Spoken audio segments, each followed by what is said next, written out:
I think we should just go home right now.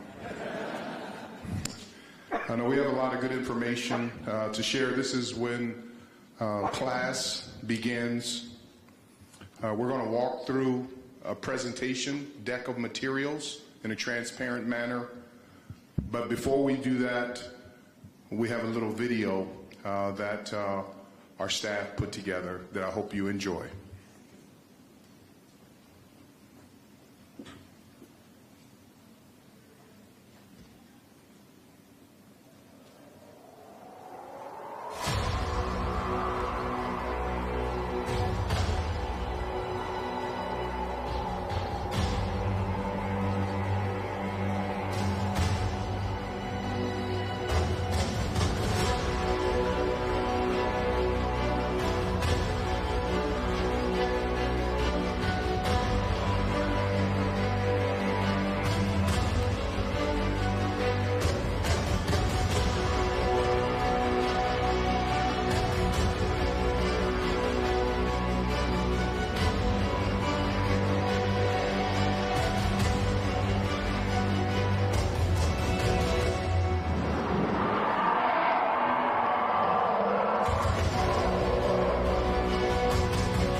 If that doesn't make your teeth chatter, I don't know what will.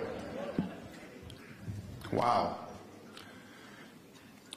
So we want to walk through some slides. And as the mayor mentioned, this vision started over 90 years ago with Daniel Burnham. And this was done during the World's Fair, Chicago's century of progress. He was a visionary. He laid out the infrastructure and the information for us. We need to carry his vision forward. You saw this on the video, similar to what Daniel Burnham had designed, integrating the museum campus, as the mayor alluded to, open space for our children to be able to play. There's schools here in Chicago don't have a school to play high school games on. That should not be the case. So this is the vision here to integrate this campus. We have the best museums in the country. We have the most beautiful lakefront. We have the most vivid downtown architectural design. And this affords us the opportunity to be able to bring this all together in the greatest city on the planet.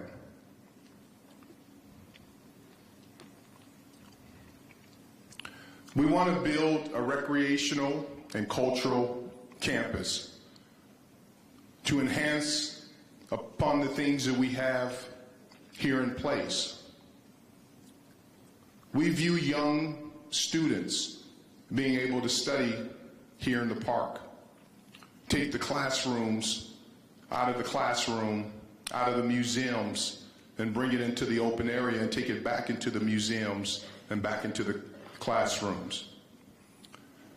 We have an opportunity here to build a year-round place where this city can come together for athletics, for entertainment, for recreation, for culture, for sports, for concerts, to really integrate this area. Here's another shot looking south. As you notice on here, the plan is to keep the historical columns from Soldier Field, to make that part of this development, to make it one museum campus.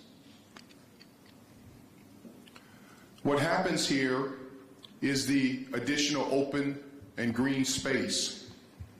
This will have 14 acres of athletic fields, a recreational park, to allow, as I mentioned earlier, for our youth to be able to come together and do things in a productive manner. We'll build restrooms. We'll make this a place that people want to come and spend time. This is a year-round project. Ice skating in the winter,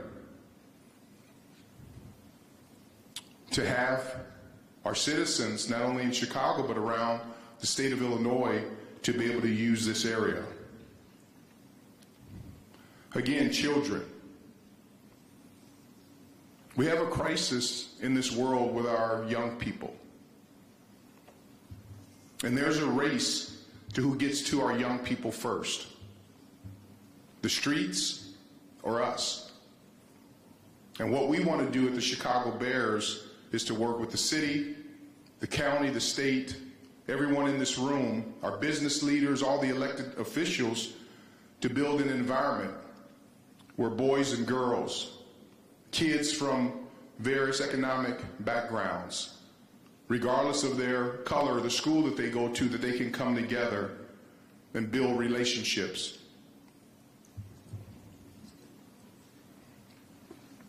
This open and green space, we've done studies, we want to do it, and we will do it in an ecological, sensitive manner, to not take away from the beautiful beaches and lakefront that we have. You see here, farmers markets, graduations, all the events that could happen here with the backdrop with the museum campus. These are the colonnades that exist here along the lakefront. We want to respect and embrace our history and tradition with Soldier Field. And these views are incredible. And now when you start thinking about having an opportunity to bid for the Super Bowl, for the Final Four, for college football playoffs, Big Ten championship games, concerts, this really becomes an international destination. The Olympics, World Cup. I have major concern where we are as a city. There was a recent article in the Sports Business Journal that listed the top 25 sports cities as far as hosting events. You know where Chicago was on that top 25 list? It wasn't on the list. It wasn't even on the list of up-and-comers. Orlando was number one. But cities like Las Vegas, Minneapolis, Indianapolis, Detroit,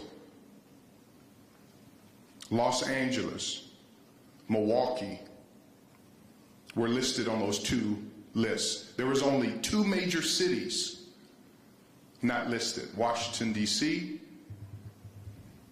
and our great city here of Chicago. That hurt my heart. In 2021, it was estimated that the sports industry, by hosting events, created revenue in the amount of $6.6 billion. I can't wait till the new numbers come out. We cannot fall further behind. This promenade plaza, food, beverages, sports culture museum. And as you'll see when Karen Murphy, our Chief Operating Officer and lead of our stadium project, comes up, we laid these different financial phases out in buckets so you'll be able to see what costs what and when we're recommending of when it's built. But you can imagine this being activated on a Final Four.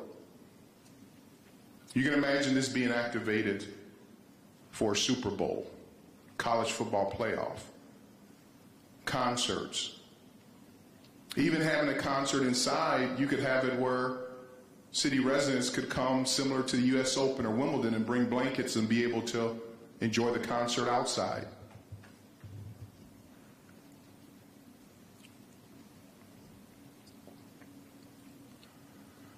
One of the reasons why we strongly believe that the museum campus is the best location is that we've been in this area for 100 years. Our proposal is just to move it a little bit south of where we currently sit now to carry on the tradition. We're here.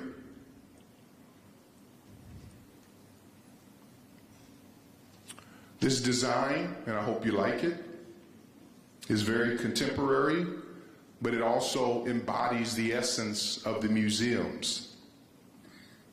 It will have a fixed roof. I'll answer one of the questions without you having to answer it.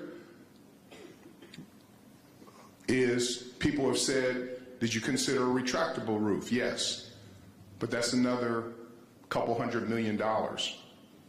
And when we talked to organizations who had retractable roofs, they said they used it maybe 3 or 4 times a year. We tried to be fiscally responsible by building this stadium. This roof will be a translucent roof. It's made of ETFE. If you've been to US Bank Stadium, if you've been to Allegiant Stadium in Las Vegas, if you've been to SoFi, it's a similar type roof. So you'll be indoors. You'll get all the benefits of being indoors, but you'll feel like you're outdoors, that you may have to wear sunglasses. And so that's the state-of-the-art roof that we're planning on having, but it will be fixed roof. We designed this area thanks to Manica and David Manica and his team. I see you all here. Thank you for being here, where this will be spectacular views of Chicago's iconic skyline and lakefront. That lake that we have here is the greatest piece of art that exists on the planet. And we need to be proud of it. The seating bowl is intimate. This is actually the proposed seating bowl. Sight lines. That glass is glass, clear glass, and those will be massive windows that you'll be able to take in the beauty of the city. As you'll know, this will be an intimate bowl. Manica, led by David Manica and his team, they designed Allegiant Stadium. So if any of you all were at the Super Bowl, you got the sense that that was almost like a small high school, college stadium, but it was an NFL stadium. It's very, very cozy and warm. As you can see, we'll be designed to host global events like the World Cup, FIFA, and other soccer events. The layout will be able to have concerts. Many of you went to Taylor Swift. You saw what that did for our city. Many of you went to Beyonce. You saw what that did to our city.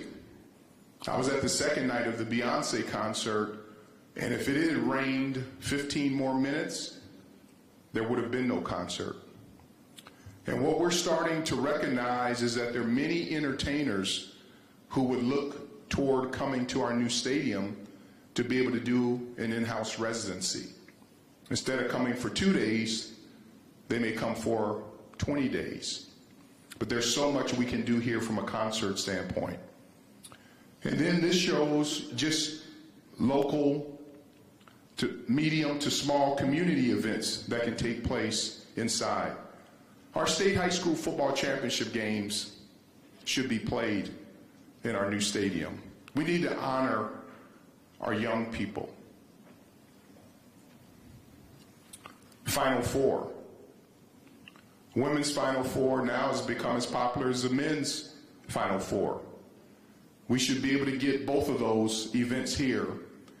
Final Four would sit about 77,000 seats here in our new stadium.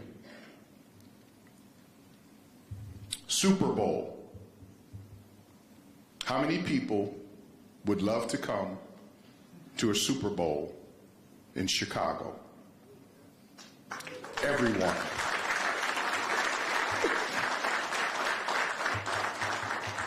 We have some of the greatest hotels in the world here, greatest restaurants.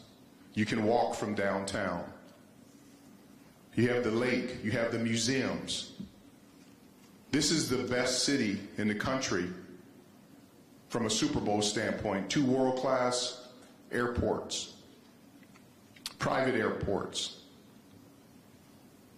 This is an ideal location to host a Super Bowl.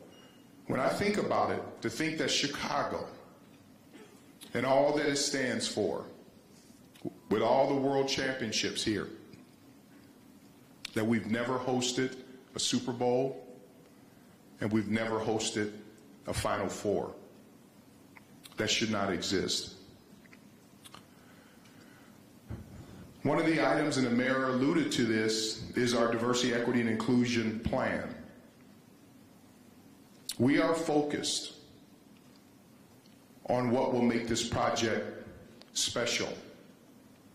In Minnesota, we leaned into our DE&I plan.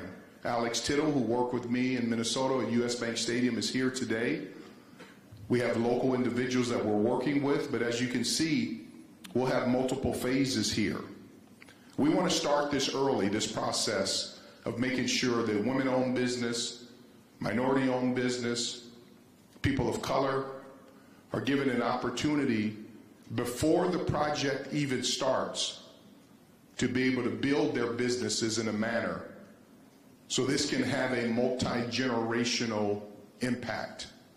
Not that it becomes just a good job that will happen, but to lean in some of these women-owned, minority-owned businesses that 3 and 4 and 5 generations down the road, that their families will be able to look back and say, thanks to Grandma, thanks to Grandpa, that they got an opportunity to really activate their business in conjunction with the city of Chicago and the Chicago Bears on that stadium project.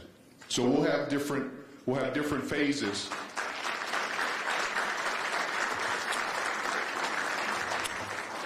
But it starts early on. As you can see, the partnership cultivation, goal setting, the legislation, the equity plan draft.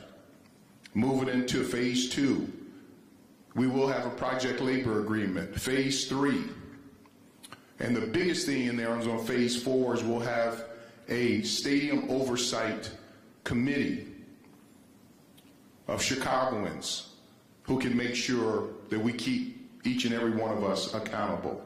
Key partnerships from a city and state government, community-based entities. We have some of the greatest workforce development and business associations here in the city, and you know a lot of them. They're here. In Minnesota, we had to go and really activate a lot of those organizations. Here they exist. They're ready to work. They're talented. And speaking of work, because I'm a real estate nerd at heart, I love real estate. One of my first summer jobs was working concrete for a real estate company and a construction company. So when I travel to cities, I look around and I can tell about the vision and the wisdom of the people of that city based upon the number of cranes in the sky. Look around Chicago. I know the mayor is doing all that he can with his leadership to lean in to get economic development going. We want to be that catalyst. But we need more cranes in the sky here. And that's why I want us to get beyond picking on what's wrong with this project, instead of saying what's right with it, because our people need to have an opportunity to go to work and take care of their families.